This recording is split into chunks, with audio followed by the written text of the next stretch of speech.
Gamecast. Bolsa de valores sem mimimi é da... Bolsa de valores sem mimimi é do trader.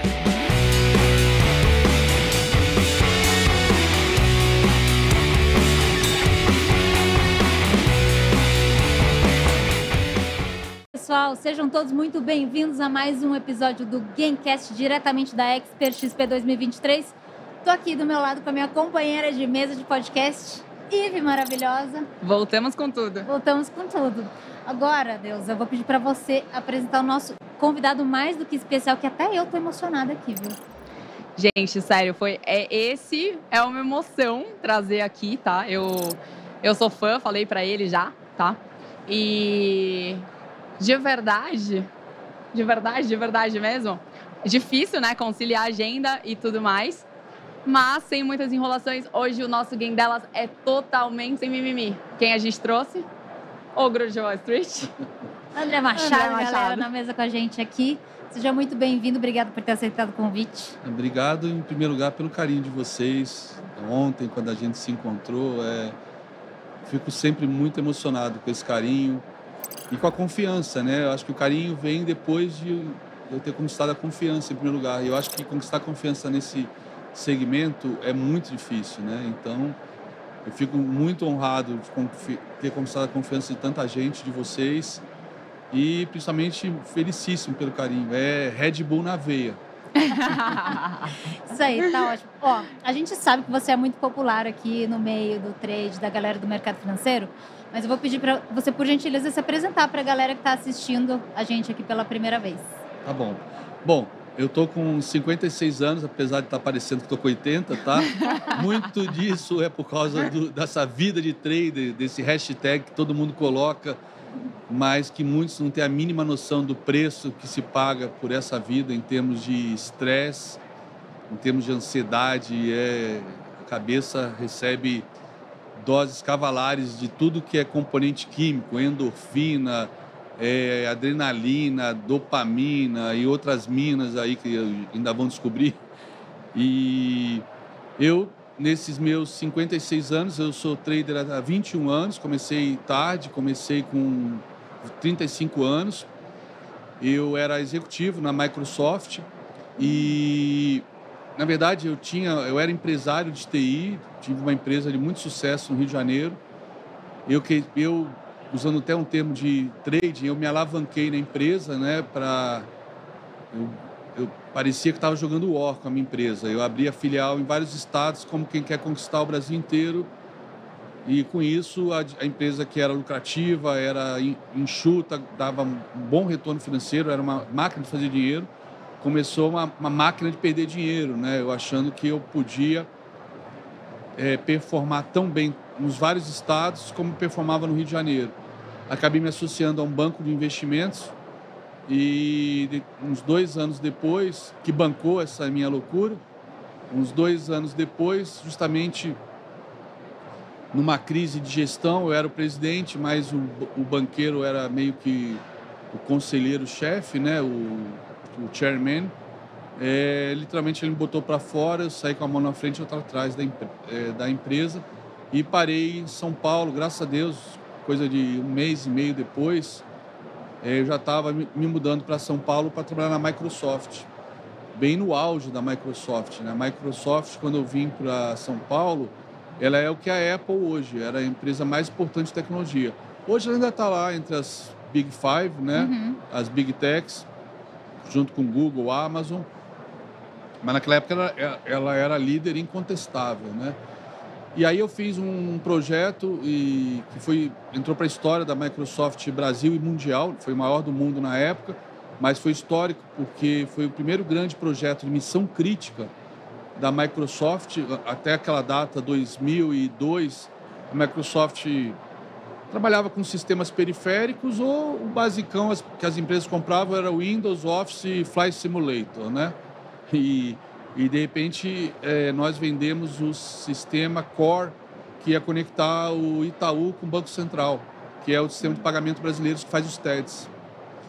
E aí eu ganhei um bônus, na época dava para comprar um apartamento 3 quartos em Moema, tipo, sei lá, não sei quanto custa hoje, mas pegando o valor da época, trazendo para valor de hoje, seria uns 2 milhões e meio de reais de bônus.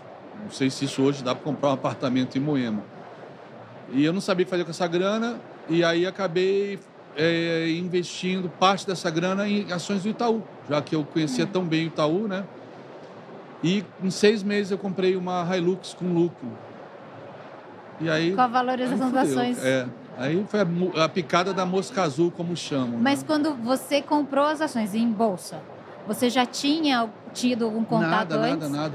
Eu estava fazendo um executive briefing para o board da Microsoft, que ia se reunir com o board do Itaú, por conta desse projeto extremamente crítico, né? O VP que fechou esse contrato com a gente, ele queria um compromisso executivo do mais alto nível da corporação, porque tinha multa, etc. E o Itaú é uma referência de tecnologia no sistema financeiro, né? Então não podia fazer feio. E nunca ninguém tinha escolhido a Microsoft para um projeto desse tipo. Tanto é que depois o Itaú escolheu, 30 e poucos bancos escolheram a gente também. Ou seja, o Itaú era o driver de tecnologia no Brasil. Uhum. Mas ele tinha as suas inseguranças, mas baseado no relacionamento que eu acabei desenvolvendo, ele, nas palavras dele, assinou um cheque em branco, né, para comprar isso da gente, mas a gente queria ter certeza que se alguma coisa degringolasse, a Microsoft ia botar grana, ia fazer, ia acontecer. Realmente, acho que, se eu não me engano, na época, tivemos que fazer um aporte de 3 milhões de dólares para conseguir sair do outro lado, porque ao longo do projeto começa a aparecer os pepinos, né? Uhum. A falta de... Sempre alguma coisa que você não pensou no desenho do projeto, mas saímos do outro lado. E nesse executive briefing para o board, apareceu, pesquisando, um stock guide do JP Morgan, recomendando compras do Itaú, porque o Itaú ia migrar de ADRs nível 2, que é balcão, para nível 3 em Wall Street. Ia começar a ser negociada no pregão como Apple, Citibank, Boeing, McDonald's, etc. E falou, isso vai trazer liquidez, etc. E eu conhecendo o Itaú, saindo com o Itaú, era um puta banco, né? Falei, cara, é agora que eu vou colocar. Eu só não coloquei tudo, não fiz o all-in, que a minha esposa não deixou. Eu não tinha nenhum conhecimento de mercado, e ela viu aquela grana e falou, Eu sabia em termos do que poderíamos dizer. Você acreditava? Eu fiz uma análise fundamentalista sem saber que aquilo era uma análise fundamentalista. Eu vi múltiplos, eu vi o valor do banco, receita, posição no sistema financeiro, né, em relação aos concorrentes, tudo mais. Eu cuidava de outros bancos. Então eu estava literalmente dentro da cozinha de vários bancos. E eu olhava a cozinha do Itaú e falei, nossa, essa cozinha é cozinha de restaurante 3 estrelas Michelin, cara. E que fase que era isso? Que ano que era isso? 2002. Por exemplo, Internet Banking, que era fundamental, eu não vou citar nomes, mas tinha banco grande, entre os maiores do Brasil, que de manhã tinha que resetar os servidores do Internet Banking, senão às 10 da manhã saía do ar, quando a galera começasse a consultar saldo, etc. Aí eu falei uma vez, você não quer que eu mande a minha equipe aqui para olhar o código, mexer? Era um problema de travamento de memória. Não, a gente perdeu o código-fonte do produto. Aí o Itaú... Apenas. O Itaú, para mexer... Para trocar a borda de um quadradinho de laranja para azul, você tinha, sem sacanagem, o cara trouxe uma vez num carrinho daquele de carregar engradado na CEAGESP, uma pilha assim, sei lá, 1,60 m de manual, do tipo, mudou esse quadradinho, agora tem que revisar tudo isso aqui, todos esses procedimentos para ver se não vai dar pau em nenhum outro lugar. Isso para Mac, para Windows, para Linux. Não tinha. Antigamente não tinha essa tecnologia que a gente tem hoje. Então imagina. Mas então, aí você começou de fato por ações, né? Isso. Aí botei em Itaú, que eu conhecia e eu conhecia os outros.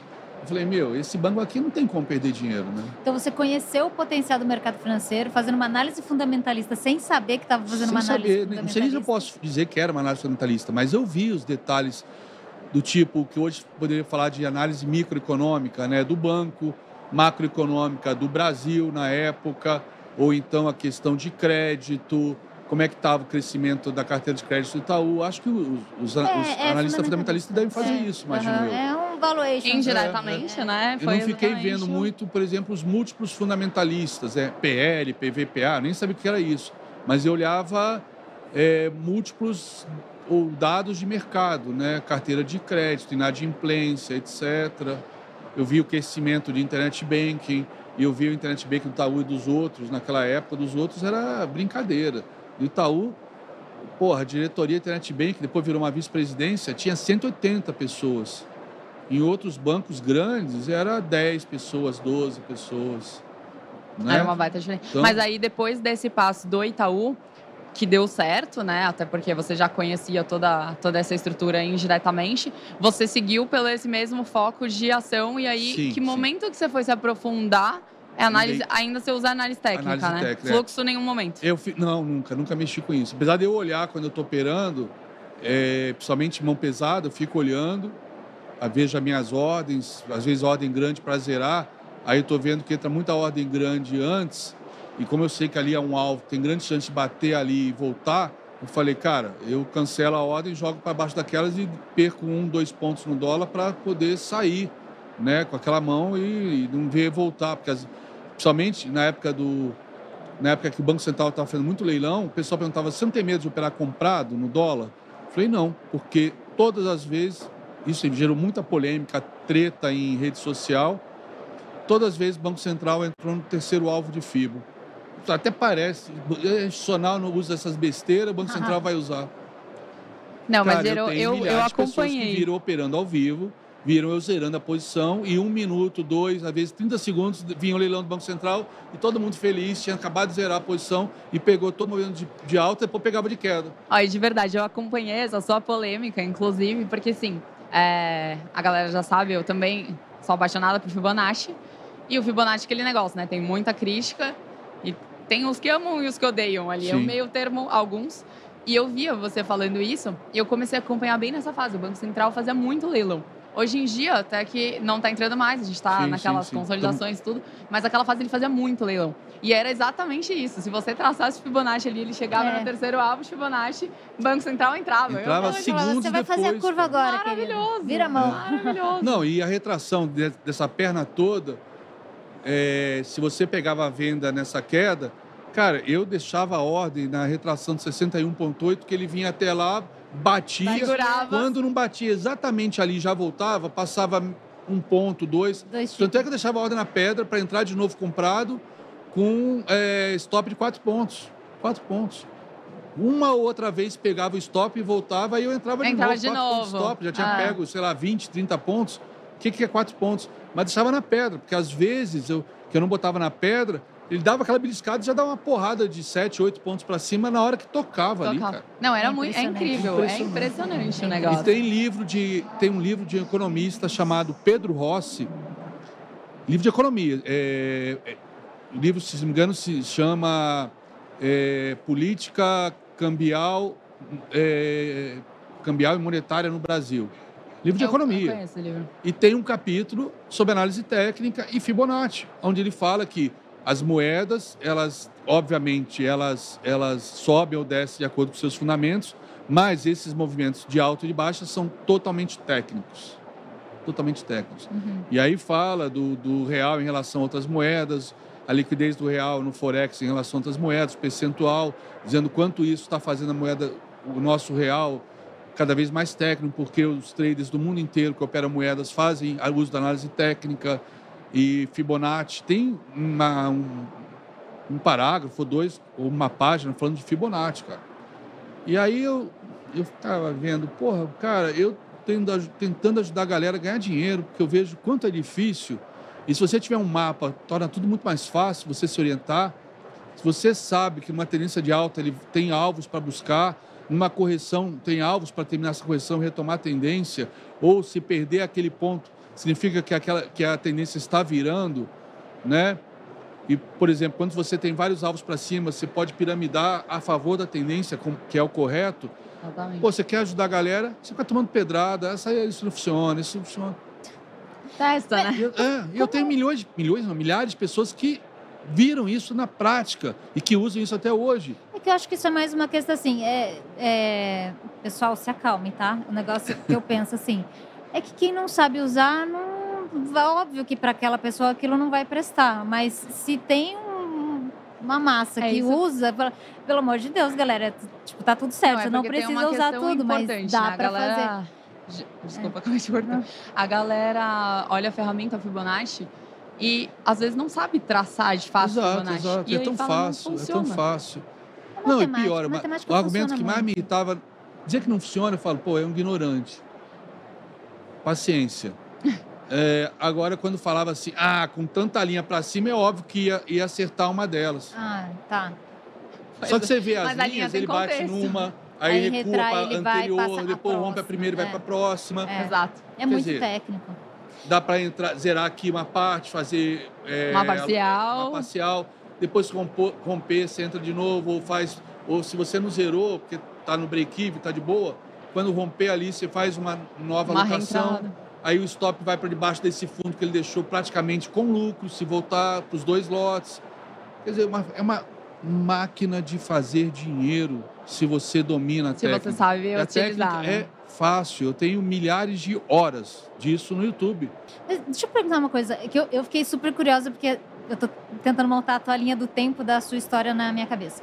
Então, você comprou as ações do Itaú, e em que momento você sentou ali na frente e falou, eu vou estudar isso? Onde você procurou? Foi livro, foi o gringo, foi lá? Eu Como fiz é que uma foi? segunda operação logo depois de Embraer, que deu 40% em 2 dias. Meu Nossa. Deus! Ganhei dinheiro pra cacete. Que lindo. Foi meu cunhado que trabalhava na Embraer. Não é insider information, tá, galera?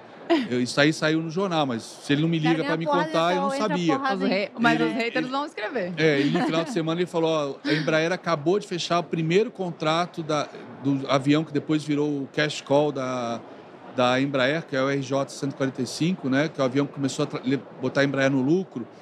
Ele falou, a Embraer acabou de fechar uma venda de 2 bilhões de dólares firme na feira de aviação de Le Bourget, na França. E aí eu pesquisei no jornal, estava lá a feira, etc. Aí eu olhei o fechamento de sexta e aí botei a ordem a mercado a R$10 na segunda-feira, no leilão de abertura. Saiu a R$10, na terça estava 14, eu zerei, que era dinheiro pra caramba. Eu tinha botado tipo R$1 milhão, cara, então... Também é engraçado que ele lembra Nada até mal. o preço. Lembro, opa. Detalhes. Essas A coisas gente mexem fica olhando na o gente. dia inteiro a tela, também a gente acaba decorando alguns pontos, né? É bem legal. E aí, bom, tava apaixonado, aí falei, já me achando foda pra caramba, né? Achando que eu sabia tudo. E aí eu fiz uma posição em setor elétrico, né? Em Copel. E aí nessa hora que tava com a posição lá acompanhando, tava com o home broker da Ágora aberto no meu laptop na Microsoft. Aí passou um colega meu, falou, pô, você também mexe com ações? Eu falei, comecei agora, estou com Copel, não sei o quê. Vai ter um curso agora de 2 caras lá de Porto Alegre, de análise técnica, eles vão fazer em São Paulo. Eu falei, o que é análise técnica? É gráfico. Aí ele me deu uma palhinha do que era análise técnica, me explicou, eu falei, interessante, vou fazer sim. Tava louco para aprender, né? E não sabia nada de nada. E aí eu fiz o curso do Leandro Storm, foi o segundo curso da vida deles, eles tinham feito um em Porto Alegre.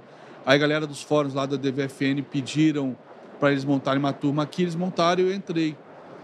Cara, eu fiquei apaixonado pela análise técnica. Eu tive a sensação que a análise técnica funciona pra caralho, mas a sensação que eu tive não é só que funcionava, que era uma máquina de fazer dinheiro, que tipo assim, era impossível você errar. É porque você entende como funciona aquilo, né? As pessoas que às vezes olham e criticam, várias linhas, então vai pegar. Mas elas não sabem a dinâmica que está por trás de tudo aquilo, que a gente vai olhando, né?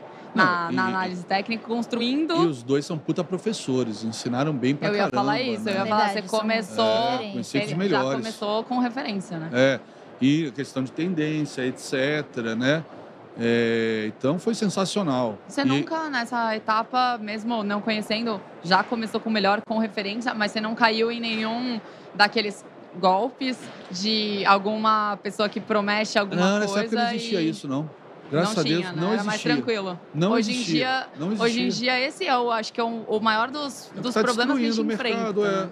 Destruiu o mercado educacional. Eu passei... eu antes do projeto 10%, eu era professor da B3, cara. Eu não vendia curso nem nada.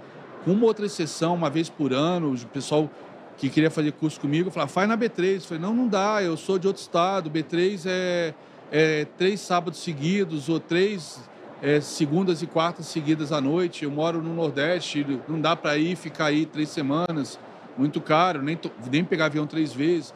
Aí eu montei, acho que antes do projeto, umas 3 turmas presenciais a pedido dessa galera, porque para mim eu não queria dar treinamento, eu orientava B3, que eu tinha um puta orgulho de dar aula lá. E... Tem que se orgulhar mesmo, né? Não, eu falava pro coordenador que, na verdade, eu estava pagando para dar aula lá, porque para eu ir para B3 para não chegar atrasado, eu deixava de operar de tarde, né? Comprar ações, zerar a posição, até mesmo operar dólar, índice. E uma vez eu mostrei uma boleta para ele no carro, no trânsito, tipo umas 3h30 da tarde. Aí eu aproveitava também para chegar cedo, falei, a aula é às 7, vamos programar para chegar às 5, porque se der qualquer problema eu chego às 6, 6h30, né? E se eu chegar às 5, eu vou passear nos sebos lá, procurar livro, entendeu? Então, eu saí umas 3 horas da tarde de casa, e às 3 horas sempre tem movimento legal no dólar. Aí uma vez no engarrafamento, eu mostrei um trade lá, acho que de 12 mil, 15 mil reais que eu fiz lá em 15 minutos. Falei, tá vendo? Vocês me pagam 2.500, 2.800 de honorários para dar 6 aulas. Olha quanto eu fiz agora em 15 minutos. Quando eu falo que eu pago para dar aula aí, é verdade, é verdade. Ele sabia que era verdade, mas eu não aproveitei nesse dia que eu fiz essa operação e mandei para ele.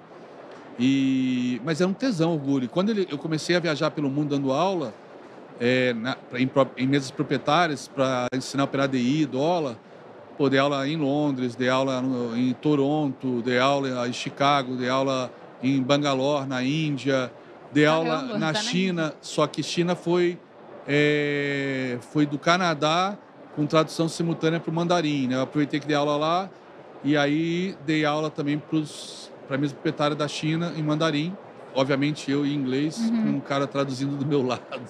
Mandarim. Deve ter sido uma experiência... Foi legal. Uma experiência super diferente. Muito legal. Né? Não, na Índia... É que depois eu apaguei as fotos, que eu tirei muitas fotos na Índia e eu publiquei. E aí, me ligou o meu coordenador, que o VP estava puto porque o CEO da empresa ligou, dizendo que aquele curso era secreto, ninguém podia saber que eles iam começar a operar DI no Brasil, etc. Nossa. Que eles já operavam 0,25% do volume de DI, uma mesa proprietária na Índia, fazendo giro, day trade, e que eles tinham meta de chegar a 4%.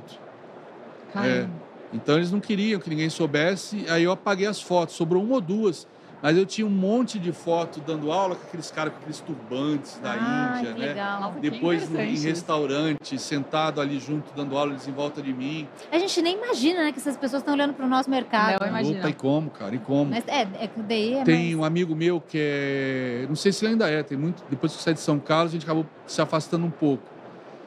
Ele era chefe das operações de dólar num grande banco aqui no Brasil.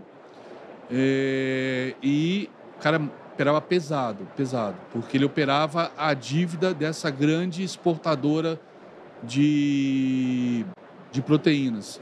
Então era pesada a operação dele.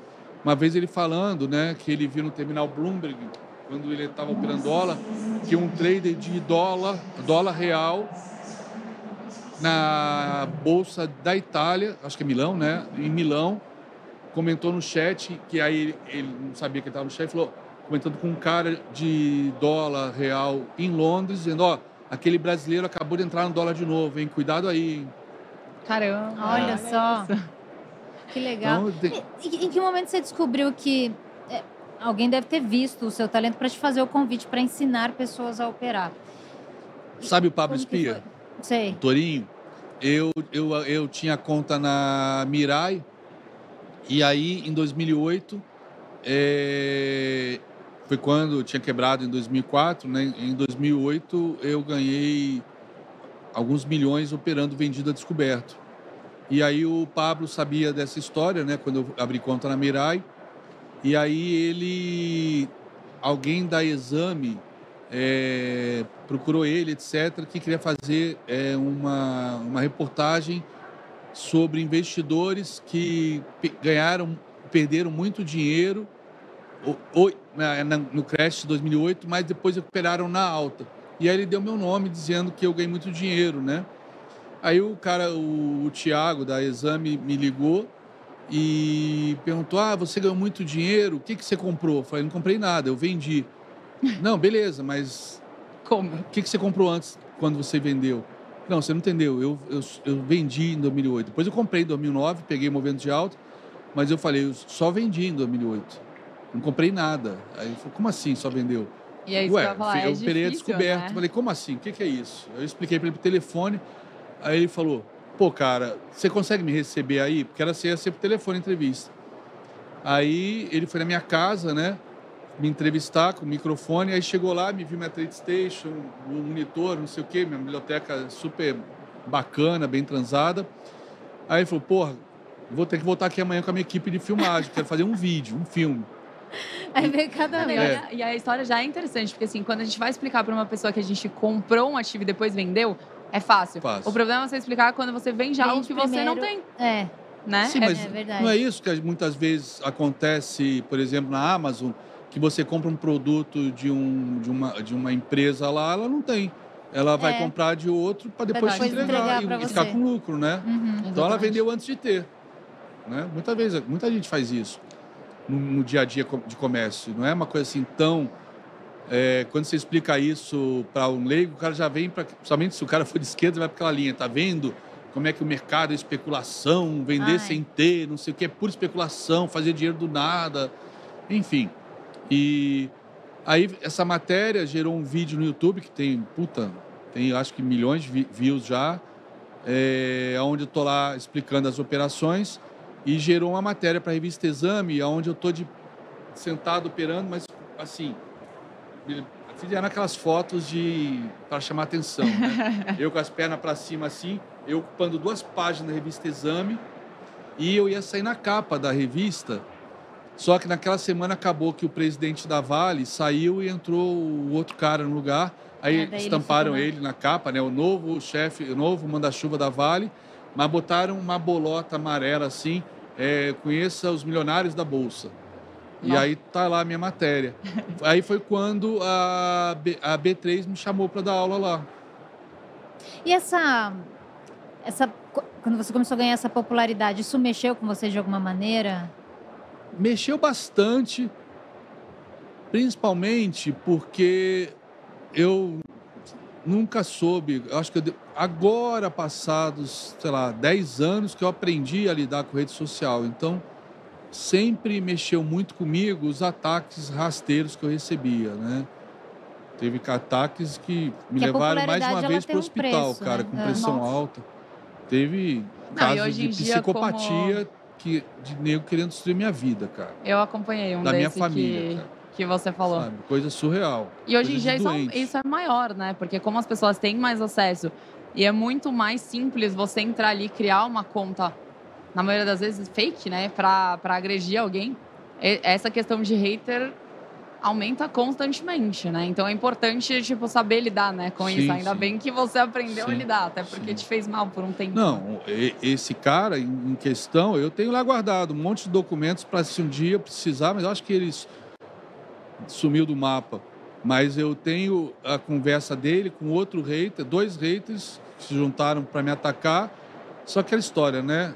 Quando cobra se junta, uma hora uma cobra pica a outra, né? Então, o hater 1 brigou com o hater 2, e aí o hater 2, para ferrar com o hater 1, publicou uma conversa dos dois, aonde esse hater 2 se estava falando assim, pô, vamos arranjar um hacker para invadir o PC do Ogro, vamos botar foto de pedofilia lá, fazer uma denúncia anônima. Meu Deus. Pô, e vai ser maravilhoso ver ele saindo algemado de casa e aparecendo no Fantástico. Cara, nesse dia, quando um amigo meu que viu esse print mandou para mim isso, naquele dia eu fui parar no Einstein, porque eu quase tive um piripaque, meu. É que tem coisa que não adianta, por mais que você saiba lidar, tem algumas ofensas E depende do dia que a gente tá, do estado que a gente tá passando, que não tem como, né? Até hoje vão mexer com a gente de alguma forma. Né? Cara, isso poderia destruir minha vida, da minha família, dos meus filhos, cara, dos meus sogros. O pessoal não tem noção. Não, mexe com tudo, né? Do que mas no uma fim, essa inveja ou a publicação raiva pode acabou com levar. ele mesmo, né? Porque... Não, eu não sei, porque o cara bloqueou o nome. Eu acho que ele plantou aquilo como ameaça para ele parar de... né? Entendi. Tá. Eles começaram a se morder em rede social. Eles mesmos brigarem entre eles ali, né? E tá lá guardado. É meu... Não, tá e tem uma guardado, questão... É um lugar especial porque eu tenho que me proteger, né? Vai que, né? Não, e ele sofre bastante ataque. Óbvio, todo mundo que tá exposto hoje em dia em rede social sofre muito ataque hater, né? Mas você acaba sofrendo mais de certa forma porque você é autêntico, né? Então, Sim.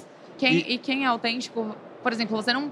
Eu te acompanho e vejo que você não mede palavras na hora que você vai falar as coisas e tal.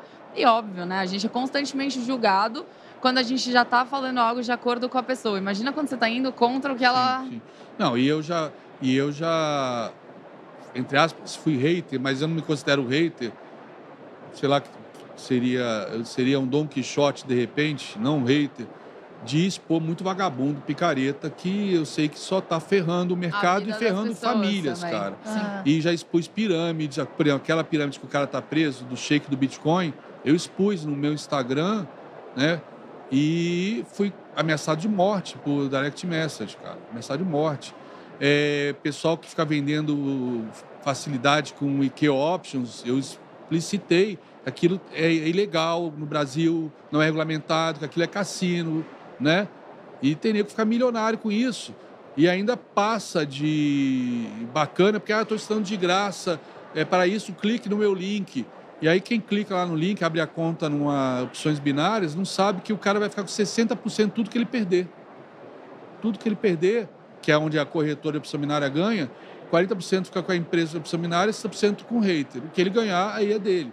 É aquela história, é igual cassino. Você vai ganhando, né? Uma hora você perde tudo. Alguém vai ter que perder para isso. Né? Então, eu expunha essas falhas, né, do sistema. E, obviamente, quem vive de explorar essas falhas, essa ganância, essa ignorância toda, não fica muito satisfeito. Então, talvez muitos dos haters que eu tive foram pessoas que se sentiram prejudicadas por eu expô-las, né, para a minha comunidade, né, cara? E agora, saindo da parte hater, indo para a parte legal, que eu acho que a maioria das pessoas gostam, né? Qual que é o seu ativo favorito? Você tem um favorito? Para operar? Eu adoro operar dólar. Agora sim. E eu adoro, em termos de ativos, eu me apaixonei desde 2008 pela Vale, né, cara? E como eu consigo navegar muito bem na Vale, principalmente porque eu uso meu conhecimento que eu adquiri nesses anos todos de macroeconomia. Então, quantas vezes eu vi gente falando, vale a compra, eu falei, meu Deus, cara, minério de ferro fez tendência de baixa, a China está tendo problema imobiliário, não está conseguindo os estímulos estimular realmente o setor imobiliário, que foi 20% do PIB chinês, isso vai afetar a Vale. Vale bateu o terceiro alvo de FIBO, deixou um padrão de venda. Vale é venda, porra, não é compra. E aí a Vale cai para R$60, 60 e poucos reais como caiu, né? E todo mundo lá fazendo preço médio, choramingando. Mas na Vale você faz mais swing trade ou você faz day trade também? A Vale eu acabei perdendo o hábito de fazer day trade, porque justamente durante o período da pandemia, eu operando ao vivo, tinha dia que o mercado estava uma bosta no índice ou no dólar. E aí, para mim, cara, não tem tempo ruim, eu vou para outros ativos, né? E aí caiu a ficha, né? Que realmente a pandemia trouxe muita gente não só despreparada e desesperada por dinheiro, mas muita gente sem dinheiro, que estava operando com R$500, R$1.000. E aí, depois de alguns dias operando ações, né? Tipo assim, e aí aconteceu por exemplo, tomei stop no índice, falei, o índice tá uma bosta, mas, pô, a Vale tá direcional, Petrobras tá direcional, né? Que às vezes Petrobras vai para um lado, Vale vai para o outro, e Bradesco está para o outro, aí neutraliza. E os quatro são 50% do índice, 36% do índice. Vale, Petrobras, 25% do índice. Mas dá para operar elas, né? Porque como eu fico monitorando elas junto com o índice, E o índice, tá em consolidação, mas você vê que está dando tendência aos papéis, tem liquidez para você entrar pesado, Você eu operava, consegue ver. né? Eu tinha margem para operar 10, 20, 30, 40, 60 mil ações dessas no day trade. E aí os caras que estavam ali acompanhando assim, ficavam putos, né? Porque via, de repente, eu tinha tomado stop e via eu zerar o stop e ganhar com ações. Falei, porra, para com isso, olha o índice, olha o dólar, eu não opero, sabe? Eu não opero ações. Por que você não opera ações? Porque não tem dinheiro. Na época que dólar índice, a margem era R$25, né? Então o cara com R$100 operava 4, com R$500 operava 20. Tá totalmente errado, né? Não é para... Você não tem que operar o seu bolso que você tem. Você tem que saber, a margem... O ideal era nego operar a margem até de posição, R$3.500 por contrato. Concordo. Mas aí ia ficar muito restrito. Falei, opera com R$1.000 por contrato, R$1.500, né? Que já mitiga o risco de você ser expulso do jogo logo no primeiro dia, né? Claro, se ficar fazendo merda todo dia, não há R$1.000 que aguente tomar só estoque. Nada aguenta. Uhum. Mas aí eu vi que, cara, né? Eu via os influencers falando, vem ficar rico, vem ser trader com R$500, vem tirar R$100 por dia, com 100 pratas no bolso, sabe? Não, e pra gente que tá lá vendo isso, é triste, né? Porque muita gente, óbvio, conhece o mercado por essas facilidades, né? Sim, é bom sim. por um lado, porque a pessoa Bom, conhece mas o mercado. É para conhecer, para aprender. Exato. Tipo assim, eu vou operar com R$500, mas tipo assim, a mensalidade, né, de uma faculdade. Nessas faculdades de EAD, que são mais baratas, R$300. Tipo assim, esses R$500 não é para ficar rico. É para, tipo assim... Aprender, né? Claro, se eu prestar atenção na aula, operar direitinho, aquele dinheiro pode até aumentar devagarzinho. Mas, tipo assim, tá perdido já. É igual a mensalidade de escola. Você paga, aquele dinheiro não volta mais. Vai voltar em conhecimento. Em conhecimento. O cara tem que usar aqueles R$500 do tipo, vai voltar em conhecimento. Ele não vai virar dinheiro. Em alguns casos, pode até virar dinheiro. Daqui a pouco, você fecha o mês, R$500, virou 800, virou 1.000. Você já pode operar até, de repente, 2 contratos. Ou fica com um contrato mesmo ainda, para aumentar a margem, aumentar a sua flexibilidade, poder usar um stop mais técnico, né? Ir para um time frame um pouquinho mais longo, que é mais uma probabilidade de acerto. Mas tem que começar, tem R$1.000 só. Não é, eu sempre falei isso, eu sempre fui mal interpretado pelos haters, pela molecada, dizendo, você tá velho, você devia ir para jogar dominó num banco, banco de praça. O mercado agora é dos jovens, mudou agora a dinâmica. Mas a gente se adapta o tempo inteiro. Cara. É maravilhoso ter margem menor, mas vocês estão usando isso como uma arma contra vocês. Exatamente. Vocês não estão usando isso para se desenvolver no mercado, para aprender. Pô, eu comecei com 35 anos, cara. Imagina você com 18, tem R$1.000. Olha só que maravilha, você pode desenvolver uma profissão. Sei lá, com 23 você já é profissional. Exatamente. A quantidade de gente que veio aqui nesse evento falar comigo, que hoje é assessor, ter CNPIT, CGA, não necessariamente virou trader, mas desenvolveu uma profissão, sobreviveu, muitos são traders. Teve um ontem que comentou que era piloto de aviação, saiu a profissão e comprou o seu avião. Olha só. Avião monomotor, etc., mas comprou. Olha a evolução, né? Então, sensacional. Eu acho que hoje, sem querer entrar nessa disputa ideológica esquerda-direita, mas a gente vê o sistema educacional, principalmente para quem é mais pobre, está tão sucateado, tão detonado, os professores tão desmotivados. Talvez o mercado financeiro possa ser, né, para quem faz sacrifício, faz uma economia, etc., a melhor chance de ter uma vida mais próspera, de ajudar a família. Mas não do tipo, agora eu vou deixar de ser porteiro e vou ser milionário em 6 meses. Não. Mas quem sabe daqui a 6 meses você pode deixar de ser porteiro e ser trader profissional. Exatamente. Né? Exatamente. Quer dizer, eu acho que o mercado financeiro ainda é, no mundo inteiro, uma fonte inesgotável de oportunidades. Mas, infelizmente, a ganância e a ignorância faz com que muitas pessoas passem por essa porta e saiam por outra, entendeu? Não permaneçam... E aí acaba saindo, né? Falando mal do mercado, né? Fala mal do mercado, fala mal das pessoas que são sérias na parte educacional. Exatamente. Qual médico que conseguiu virar médico sem professores, isso. né? Não tem isso, gente. Não é fácil. Não é fácil, mas é possível, né? O que a gente deixar. E agora, uma questão já vai minha mesmo, né? Eu sei que você ama a Fibonacci e tá lá na sua tela direto. Fala um pouco do seu personal, o que você utiliza, se você puder, claro. Meu trade system ele é super básico. Inclusive, uma vez saiu uma funcionalidade da Anelógica em 2015, que na hora eu falei, para que serve essa porra? Aí, que era colorir média móvel, colorir candlesticks, etc. Além do basicão de você usar verde, vermelho, ou preto e branco, ou qualquer outra cor que a pessoa goste, você, de acordo com a tendência ou de acordo com o indicador, você aplicava uma cor no candlestick, uma cor no indicador.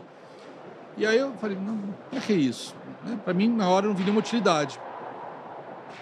E aí, teve um dia que o índice subiu quase 2.000 pontos, assim, linha reta, tesão, cara. Aí eu publiquei no Facebook, né? Falei, nossa, que dia maravilhoso.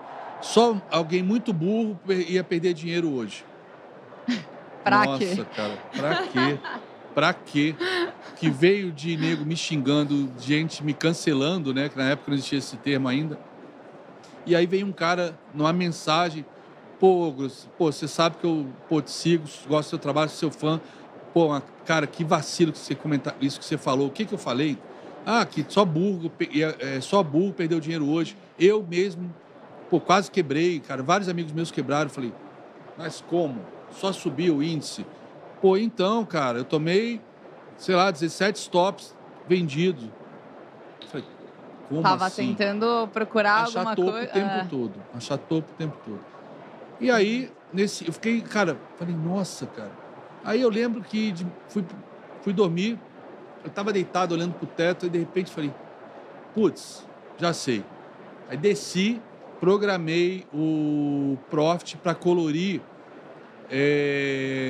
os candles, se a média estivesse apontando para cima de uma cor verde e colorir de vermelho se estivesse apontando para baixo. E quando não tivesse com tendência, ficar preto e branco, né? E no dia seguinte eu operei ao vivo usando isso no YouTube. E foi um mega sucesso. Mas eu, tipo assim, eu falei, nossa, isso é tão tosco, meu. Para você saber se está subindo, por exemplo, usando uma média móvel como rastreador de tendência, é só ver se ela está apontando para cima e se os candles estão acima dela, né? E ela está servindo suporte e tudo mais. Se está tendência baixa, é o oposto. Então, você não precisa de ninguém para te dizer isso. Está na tela. Então, por que nego fica vendendo quando está subindo? E aí eu falei, bom, como é que eu chamo esse trade system? Eu falei, vou chamar, eu lembrei da Caceta e Planeta, né, dos anos 80, 90, vocês nunca devem ter assistido isso. Assisti. Conheço. No YouTube só, né? Eu assistia na televisão. Não, eu assisti na TV. TV? Eu assisti na TV. E aí eu chamei de Tabajara, esse sistema. Eu sei que no dia seguinte do vídeo, já tinham programado isso no TradingView, no MetaTrader, em outras plataformas. E aí, depois de algum tempo, me disseram que já era o script mais baixado do TradingView no Brasil, e depois começou a ser baixado pelo mundo. E aí um cara fez um robô no MetaTrader, pediu minha permissão. Aí eu falei, olha, eu vi que você vende robô. Você pode fazer, mas não pode cobrar, de graça. Eu botei de graça isso, você não vai fazer um robô. Tudo bem, você até pode fazer, mas se quiser chamar de Tabajara, tem que ser de graça. Aí ele, não, faz de graça, etc. Aí eu falei, beleza, depois me dá feedback. Aí ele fez, aí depois de um mês ele falou, olha, não foi o robô mais lucrativo de todos que eu tenho, mas de todos que eu tenho foi o que menos stop tomou. Eu falei, então é perfeito. Para quem está começando, é muito mais importante isso. O cara que não sabe lidar com stop, surta, né, começa a aumentar a mão, fazer preço médio. Quanto menos stop, melhor. O objetivo não é ganhar dinheiro, é não perder dinheiro. Pegar confiança, né, exato. no operacional ali. Você vê que o negócio de fato está funcionando para você se sentir confortável. Então, respondendo a sua pergunta, meu trade system tem 3 médias móveis, 20, 50 e 200. Todo mundo usa, acho que em mesas de operações do mundo inteiro, você vê. Em telas de operadores do planeta inteiro. O Fibonacci para botar os alvos das operações. Você não usa volume? Não, e volume lá embaixo, né? para principalmente validar rompimentos, né? Rompimentos com volume, para mim, são muito mais seguros. É a mesma configuração para qualquer ativo, para vale, para índice, para qualquer pedra, coisa, para não qualquer muda, coisa. não customizo E tempo gráfico também. No início de carreira, eu ainda tentava customizar. Eu via, por exemplo, que, por exemplo, em Gerdau, o IFR costumava reverter mais nos níveis de 20, 80 e não nos clássicos 30 e 70%, né, na zona de sobrecompra e sobrevenda. Comecei a customizar algumas coisas desse tipo, comecei a customizar algumas médias móveis, mas depois eu falei, vou surtar, imagina, eu trocando as ações o tempo todo, ter que mudar a média móvel, Nossa Senhora. ter trade system, setups. E aí, porque acho que eu estava fazendo de fato que todo mundo que começa faz, procurar o Santo Graal. E depois você descobre no Santo Graal que simplesmente está subindo, você tem que operar comprado, está caindo, você tem que operar vendido e mais nada. E aí o Fibonacci, tipo assim, qual é o problema da galera que só fica procurando o topo em tendência de alta? Porque tem medo de botar um stop técnico e ser estopado. Então quer os stops curtos. Então quer operar na reversão. E na subida não sabe se já subiu muito, que isso pode voltar a qualquer momento e está operando alavancado. Então quer stop curto por causa disso. Quer operar pin bar de gráfico de 1 minuto, de 5 minutos e botar stop no pin bar, diferente de botar no zigue-zague. Então, acho que psicologicamente essa é a razão de todo mundo operar reversão. Procurar topo em tendência de alta, procurar fundo em tendência de baixa. E o Fibonacci me ajuda, porque você tem noção dos alvos. Então, tipo assim, se você, por exemplo, não pegou no início da tendência, mas projetou a tendência e você viu que já passou o primeiro alvo, você sabe que tem um segundo ainda, tem um terceiro. Às vezes, o mercado está forte, tem um quarto alvo. Então, você pode arriscar a compra ainda. Não vai procurar. Né? Você abre operações em vários ativos, você é um ali... Não, para day trade é um só. Normalmente o dólar. Tá.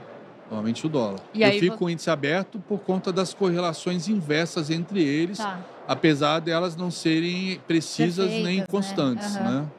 E essa questão dos alvos, você trabalha com os alvos mesmo, não é com meta, por exemplo, financeira, meta de pontos no dia, enfim, com os alvos mesmo. Mas é claro, quando eu estava naquela época operando 500 contratos, 1.000 contratos, até 5.000 contratos, chegava uma hora, eu não tenho vergonha de dizer isso, bateu o primeiro alvo, tá dando lá 80 mil, 100 mil reais, puta batata quente na mão, cara, você quer se livrar logo, né? E aí, às vezes, volta um pouco, aí você vê aqueles 80 mil em segundos virar 30 mil, eu falei, caralho, tava com 80 mil na mão. Aí você vê que ele volta para 80, tá tentando, você quer sair no segundo alvo que vai dar 150, vai. Aí você vê que tá batendo, foda-se, eu vou zerar, ganho o dia, chega, pra quê? Não, hoje em dia você tem algum tamanho de lote que você trabalha ou isso varia de como tá a fase do mercado? Como estou operando time frames maiores, são stops maiores, eu quero tranquilidade na vida e eu não estou mais naquela fase que eu falava que era para provar para os outros, não os outros apenas haters ou quem acreditava que eu não era vencedor, mas, provar ao longo da minha história, né? Desde a adolescência, pessoas falaram, esse cara nunca vai ser ninguém na vida, não sei o quê, questão de grana. Eu sempre acreditava que eu operava muito pesado por causa disso, né? Chegava a operar 5.000 contratos. Hoje eu abro boleta de 100 contratos e quero piramidar de 100 em 100 e chegar no máximo a 500. Mas, esse mês, nenhuma vez eu fui a 500. Eu estava na Ilha Bela, operava 100 contratos, botava stop, ia jogar pinball, tomar cerveja com a galera, ficava de vez em quando olhando lá o laptop se eu tomei o stop, se chegou no meu alvo, sabe? Botava lá a entrada e desencanava, sacou? Não estou mais naquela de me exibir, entendeu? Hoje eu confesso que eu acho que operar ao vivo, mostrar a boleta, acho que foi meio que eu incorri naquele pecado que é o que o diabo mais gosta, né? Que é a vaidade, né? Acho que eu fiz muita coisa por vaidade. Né? Eu ia te perguntar sobre isso, assim, como que você se vê, né? Vê a sua própria evolução comportamental. Porque antes da gente começar a gravar, pessoal, a gente estava falando aqui da importância de dormir um bom sono, porque ontem foi um dia bastante cansativo aqui, a gente está trabalhando, né? E a gente anda muito aqui dentro, então a janela de sono acaba sendo curta, porque a gente chega tarde e tal.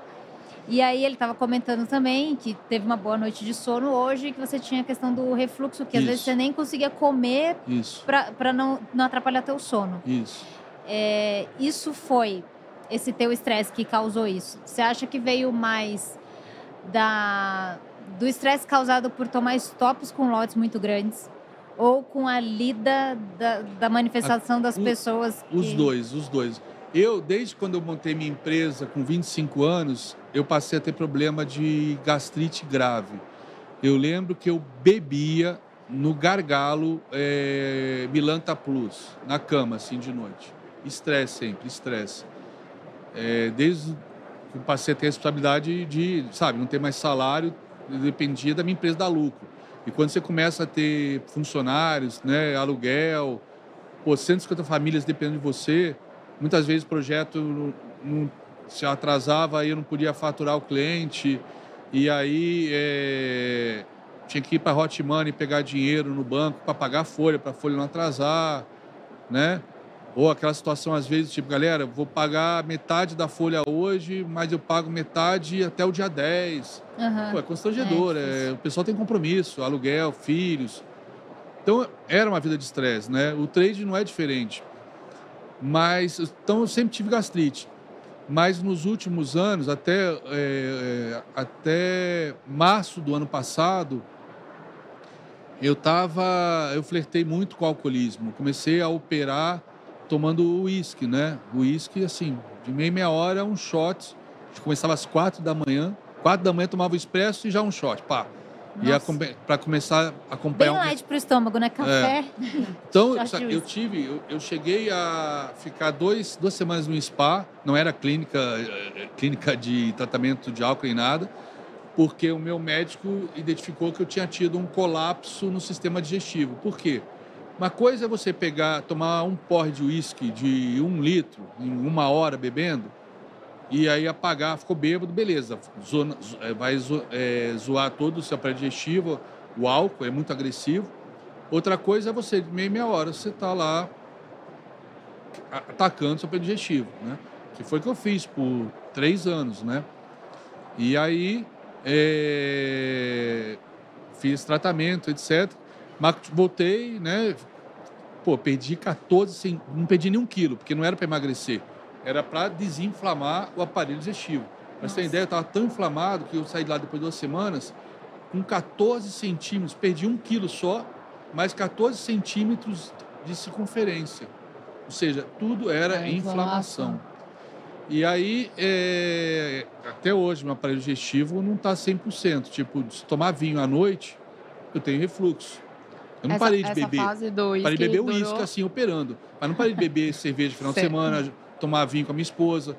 Mas tomei vinho à noite, que é uma coisa que eu sempre fiz com a minha esposa, principalmente quando morava na granja, friozinho, acendia lareira, queijo, uma pastinha e tudo mais. Tomava muito vinho, principalmente no inverno, todo dia. Eu já não podia mais jantar e tomar vinho. Tinha que ser algo com gás. Essa fase do uísque durou quanto tempo? Tomar drink com a galera, eu tive a sacada. Eu falei, cara, eu vou tomar esomeprazol, que eu tomo todo dia de manhã há anos. A dica. Vou tomar antes de dormir. Tomar antes de dormir não, tomar antes de ir pro restaurante com eles. Aí tomei uísque, tomei gin, o Barbem fez uns drinks super legais. Eu falei, vamos ver na hora de dormir. Cara, dormi igual um bebê, perfeito, nada, sem refluxo. Já falei, temos até dicas, que gente. Mas essa fase do uísque durou muito tempo de 3 operar? 3 anos, cara. De operar bebendo? 3 anos. Foi bastante. Fora. Né? Bastante tempo. E qual foi a sua maior dificuldade no mercado? Em termos como operador? Como operador. Foi essa fase de operar pesado, de operar ao vivo, né? De misturar minhas operações com o lado educacional. Eu acho que em determinado momento eu passei a fazer um desserviço como educador operando desse tamanho. E tanto é que depois que eu parei de operar dessa maneira para a galera ver, continuei operando assim, mas sem a galera ver, muitos vieram falar, que bom que você parou, cara, como estava me atrapalhando. Seja porque gerava ansiedade, seja porque você ficava eufórico, seja porque a galera parava às vezes, de operar, de acompanhar para ficar lá na torcida, vendo a ordem ser executada, vendo as minhas ordens na pedra, no Times and Aí vira um show, né? Não é nem show, mais virou... operação em si. Foi uma fase meio babaca, cara. Uma fase que eu me arrependo de ter ido por esse caminho. Além de ter ferrado com a minha saúde, né?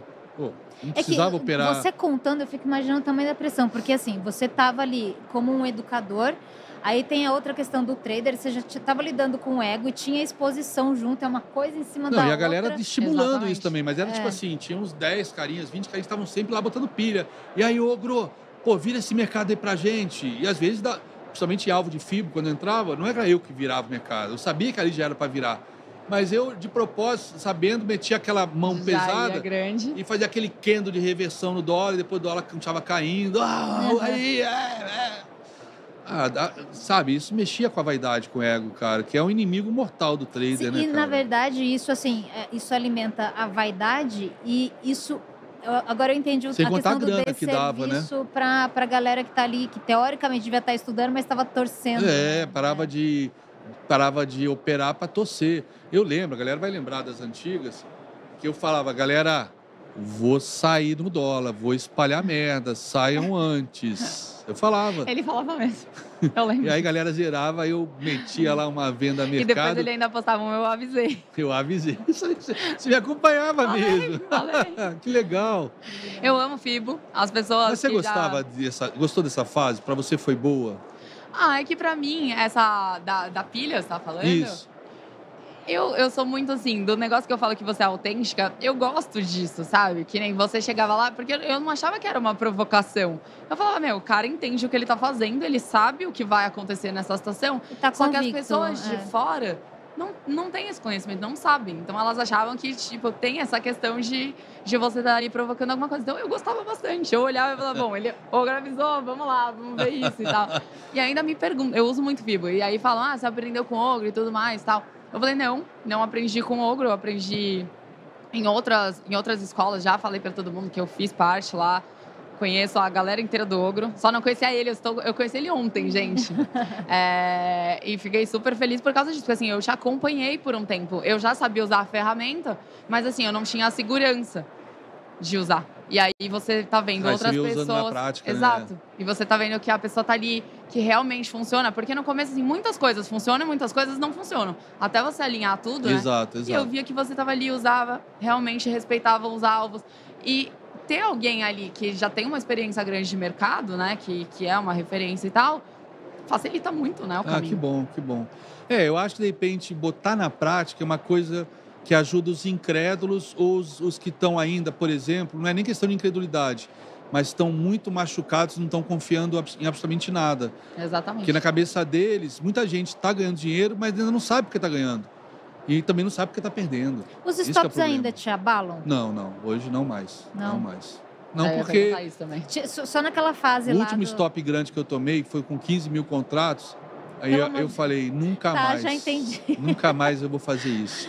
Nem Tamanho precisa do ser um abalo. stop grande, com 15 mil contratos. Não, mas um stop de 500 contratos não vai me abalar. Não vai. E você chegou nessas fases até chegar, né, onde você chegou hoje e montar o seu operacional, você chegou a parar por algum momento? Não sair do mercado, mas assim, parar e falar, nossa, eu preciso rever tudo isso? Não, nunca. O operacional é o mesmo. O que eu lembre, cara, com certeza desde 2007.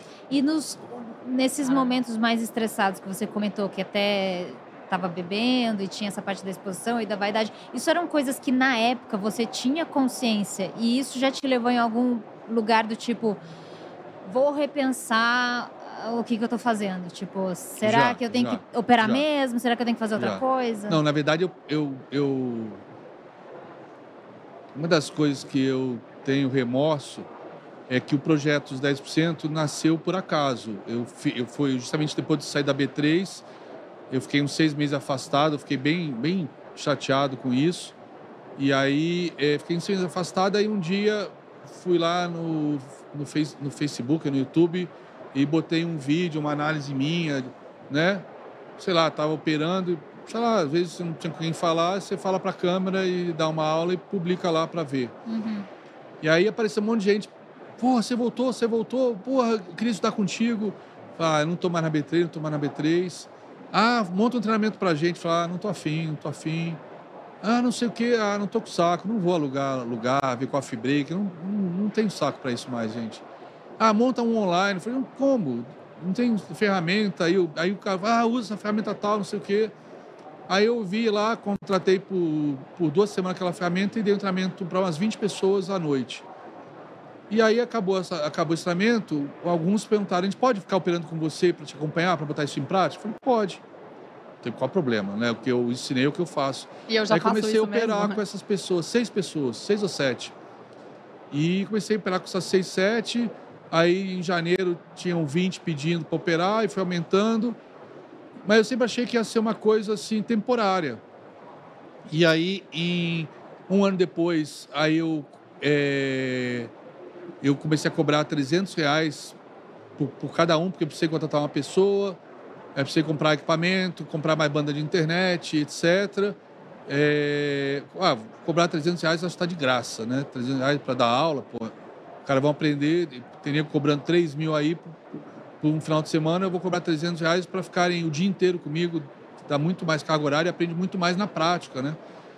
E aí foi crescendo, e aí eu só fui começar a perceber que isso aí poderia ser um negócio já agora, tem cerca de 1 ano e meio atrás. Só que aí eu já tinha perdido até o boom, onde muita gente cresceu explorando esse nicho educacional, ficaram simplesmente né? multimilionários, que foi a partir da pandemia. E aí eu montei uma puta estrutura caríssima, 17 professores, etc. Só que o pessoal não queria mais, não tinha mais interesse. E aí eu passei, na prática, o último 1 ano e meio botando dinheiro todo mês para pagar o projeto, né? Só que, é claro, aí quando tinha Black Friday, fazia uma reserva para pagar isso, mas muitas vezes a reserva acabava, eu tinha que botar grana. E eu falo, vou acabar com isso, vou parar, para quê? Quero me aposentar, quero operar sozinho, tranquilo, relax. Por incrível que pareça, eu fiquei mais tranquilo, mais introspectivo, depois que eu me aproximei da Igreja Católica, né? Eu sou católico, me aproximei ano passado, quando minha filha fez 15 anos, né? E aí, com isso, eu comecei a ficar mais espiritualizado. E aí o próprio padre, que é meu diretor espiritual, ele fala que eu não posso parar porque eu tenho mudado a vida de muitas pessoas. E foi o que eu mais ouvi ontem e hoje aqui. E ele fala, cara, é um dom que Deus te deu, você não pode parar. Aí eu falo, porra, mas eu tô botando dinheiro, cara. Também é uma hora que... Não, faz um presencial, faz isso, faz aquilo. Pô, mas fazer um presencial, vou cobrar o quê? Vou cobrar um valor presencial. Só porque é presencial, vou cobrar 10 vezes mais. Se online, custa, sei lá, R$250 por mês. E se o que eu ensino online também está de graça já no YouTube. Quer dizer, eu fico assim, mas ao mesmo tempo eu fico buscando uma fórmula, tipo, bom, como eu faço o projeto, né, ser lucrativo, porque, me machuca botar dinheiro no meu bolso. Mas ao mesmo tempo é maravilhoso as pessoas. Exato. Isso, Exato. Mas a quantidade de gente que fala que eu mudei a vida, hoje teve muitos vieram falar aqui, estão nesse evento, então são assessores, são CNPI, tem gestores, tem CGA, muitos profissionais de mercado vieram me agradecer, alguns traders. Hoje veio um cara falar uma coisa que é o que mais me emociona nesses últimos anos de feedback. Cara, eu estava fudido na pandemia, eu botei comida na mesa graças aos seus vídeos que estão no YouTube. Pô, isso não tem preço, né? Isso mostra Essa realmente sensação é demais. Isso que o padre fala é verdade. Eu não posso, de repente, largar essa galera, né? Mas eu estou ainda tentando ir para um projeto 10% 2.0, onde eu possa fazer do projeto lucrativo. Nem que seja realmente para reinvestir o lucro, para tornar ele maior, mais profissional. Eu acho que a gente é muito amador em muitas coisas, né? Agora que eu comecei a reestruturar o site, eu nem entrava no meu site, porque eu achava um lixo, uma bosta, um site feio, travado, ruim. Tinha vergonha do meu site. Era mal feito, porque eu não botei grana nisso. Entendi. Então, e na época que eu poderia ter investido, ter feito do projeto 10% uma puta de uma escola para traders, ele é super famoso o projeto, né? O meu time, o Mário, o Fabrício, mas eu não surfei a onda, porque na época eu só queria ser trader, cara. Eu não queria ser gestor. Eu errei nos gestores que eu contratei. Eu não queria nem ser gestor. eu era empresário, mas não queria ser empresário. Eu deixava as pessoas tocarem em meu nome, em meu lugar. Eu só queria operar, mais nada. Minha esposa ficava, pô, mas você tem que tocar a empresa, saber o que está acontecendo. Eu falei, mas eu não estou afim. O que é mais forte em você? Essa veia porque toda a história, de algum jeito, você acabava voltando a atuar como um empresário. Virar, igual, os 10% acabou virando um business. Virou uma empresa por acidente, né? O que você acha que mais move você? Onde está o Ogro ou o André Machado que se encontra mais? Operando sozinho, operando com a galera, tocando uma empresa, fazendo tudo junto? A minha esposa, ela tem uma teoria que ela fala que às vezes eu gosto de apertar o botão de destruição para começar tudo do zero. Né? Seja como empresário, seja até como trader. Faço uma grande cagada, eu falo, opa, perdi metade das minhas reservas, tenho que agora subir as escadinhas de novo. Na verdade, quando eu estava bebendo pra caramba, que eu fui para um psiquiatra, psicanalista, para falar disso, eu falei, doutor, é muito estresse, é muita ansiedade, eu preciso de um remédio para não ter estresse, não ter ansiedade. E aí eu tinha falado da minha história como empresário, a minha história também como atleta, que eu escalava, né? Fui participar de uma escalada, que foi até recorde de escalada em rocha vertical no Brasil, na época, que eu quase morri. Chegou uma hora, eu não estava tão preparado como meus colegas, e estava chovendo, a gente escalou uma época que não esperava que fosse chover, né? E a gente comprou a quantidade de spray impermeabilizante errada. Aí eles estavam impermeabilizando, eu era empresário, então eles estavam lá preparando todos os equipamentos, não sei o quê, impermeabilizaram todas as roupas. Quando chegou nas minhas roupas, não tinha mais spray. Falei, mas não vai chover? Não vai chover? Não precisa. Pô, e choveu pra cacete. E eu lá, gelado na pedra, 0 graus, molhado, úmido, grudado naquela pedra úmida, às 10 da noite.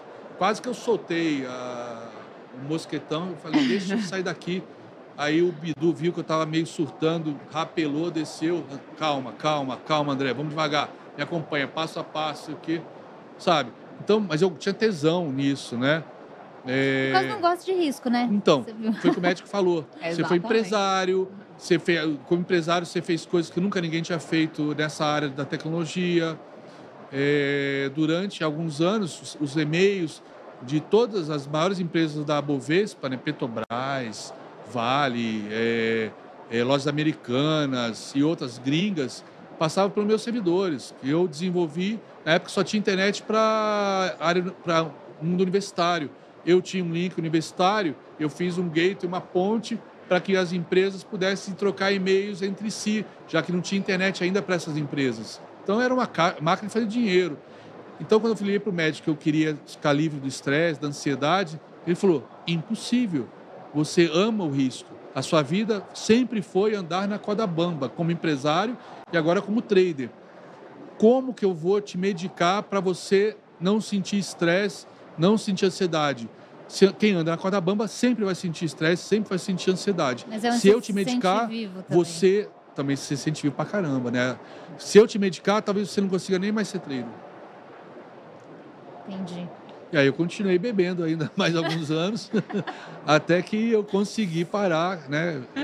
Dei uma pausa aí de uns 2 meses sem operar, sem beber, e quando eu voltei, mais espiritualizado, etc., voltei tipo com uma rotina de trabalho, acordava às 5 da manhã, ia para a igreja, rezava o rosário, assistia a missa, aí voltava bem, agora vamos operar, sem fazer merda, sem fazer loucura, sem subir a mão, sem querer me exibir, sem vaidade, sacou? E aí eu me livrei disso, e agora tem 4 meses, para você ter uma ideia, que eu não tomo nenhum dos meus remédios de ansiedade. Maravilhoso. Limpo. Maravilhoso. Sem beber, bebo socialmente, não tomo remédio tarja preta. Continua né? no risco, controlado. Continuo tomando risco, certo. Mas não é aquele risco que me fazia o coração mal, né? bater 23, ter pressão 23/17, como já aconteceu. Minha esposa falava, amor, a gente já ganhou muito dinheiro, e você não precisa mais operar dessa maneira, desse jeito. Um dia eu vou chegar aqui e você vai estar morto. Seu corpo deve estar agradecendo agora. Exatamente, É isso. E essa noite ele dormiu uma bela de uma noite de sono, está aqui conversando com a gente. Ogro, a gente está chegando aqui nos minutinhos finais, o pessoal já estava passando aqui dando sinal pra gente. A gente adoraria continuar, mas antes eu só queria fazer mais uma perguntinha. Claro. Você falou aqui dos seus arrependimentos, era uma coisa que eu estava aqui para falar e você já acabou falando. O que vem na tua cabeça agora, não vou nem pedir para você escolher, mas o que vier primeiro? Alguma grande satisfação que você teve nesse período atuando no mercado financeiro, tomando risco? Não precisa ser um trade, tá? Alguma coisa que te trouxe uma grande satisfação. Teve uma semana que eu operei, que eu comprei a minha casa no Broa com a grana daquela semana de trade. Para mim foi muito legal. Os trades que eu fiz em 2008, que me fizeram sentir muito especial, porque estava todo mundo perdendo, eu estava ganhando. E praticamente eu tinha comprado uma casa pronta, né? 0 bala. Mas eu praticamente dobrei ela de área construída e contratei o melhor arquitetos para equipar, etc. Tudo com dinheiro de trade. Dava um tesão ter esse padrão de vida. Levar meus filhos na escola, buscar só como trade, operando só de manhã. Foram momentos assim inesquecíveis, né? Essa fase, especialmente como trader, no final dos anos 2000, com meus filhos já na escola, foram os anos mais felizes da minha vida. Eu ia para a escola todo dia levá-los, depois ficava conversando com as professoras, com a pedagoga, que me orientava como cuidar das crianças. E aí eu via que eu era o único pai todo dia na escola, todo dia, só tinha as mães. No início as mães me olhavam torto, achando que esse cara aí de bermuda, chinelo, camiseta. Aí falava, nossa, deve ser um gigolô, né? Coitada da doutora Gra, né, trabalha tanto naquele consultório para ter um vagabundo morando em casa, né? Até que uma tomou a iniciativa de perguntar o que eu fazia, eu expliquei, aí logo todas souberam que eu era trader, que cuidava que era eu que sustentava a casa, né? E aí passei a trocar quase que receita com elas, falava dos veterinários, não. Dos pediatras, né? Tá com gripe, tá aí, só qual pediatra você vai, que remédio que você dá, não sei o quê. Eu parecia uma mãe ali. E meus filhos percebiam que eles se sentiam especiais também por isso, né? Então, maravilhoso. O custo que você contou aqui da sua vida foi alto, mas o benefício foi maior. Não, insuperáveis. Acabei de comprar uma casa na Ilhabela, onde eu vou passar o resto da minha vida, vou me aposentar na Ilhabela, que é um lugar maravilhoso. Comprei tem 2 meses. Paguei à vista, pá! Porra, cara, eu conquistei muita coisa de bem material, mas acho que o principal foi que eu priorizei sempre a minha família, né? Das melhores escolas, melhor plano de saúde, numa casa confortável, realizei os sonhos de todos eles. Muitas vezes hoje eu me arrependo, porque você acaba mimando, né? Eu lembro, quando eu saí de casa para comprar um Porsche, que era o sonho do meu filho mais velho, eu cheguei lá, eu tinha uma Pajero há 10 anos já, caindo aos pedaços. E na hora que eu ia fechar o Porsche, na verdade não era nem o Porsche, era uma Maserati. Cheguei lá e falei, não, vou comprar uma Range Rover, meu. Pô, uma Range Rover novinha para a família. Pô, ou seja, priorizei a família ao invés do tesão de andar numa Maserati, sacou? Então, se eu pudesse dar uma dica para todo mundo, se tiver espaço, façam tudo que tiverem que fazer no mercado financeiro, seja como trader ou investidor, com foco na família. Eu acho que se pensar na família, isso vai evitar fazer tanta merda, tanta coisa errada. Esquecer de que, eu quero ganhar dinheiro para ostentar. Não, eu quero ganhar dinheiro para dar uma boa educação aos meus filhos, dar conforto para minha esposa, poder mandar os filhos para os Estados Unidos para estudar como eu fiz com os meus. Melhor estímulo. Né? É o melhor estímulo. Bacana. Obrigada. Obrigado a vocês. Obrigada mesmo. Obrigado pelo carinho. Foi excelente, né? Não é? Adorei. Obrigado, Prazerzão conhecer você aqui pessoalmente. O Stormer falou muito bem de você. Eu falei com ele que eu estava vindo falar com você aqui. Ele é mestre dos mestres. Eu amo aquela careca.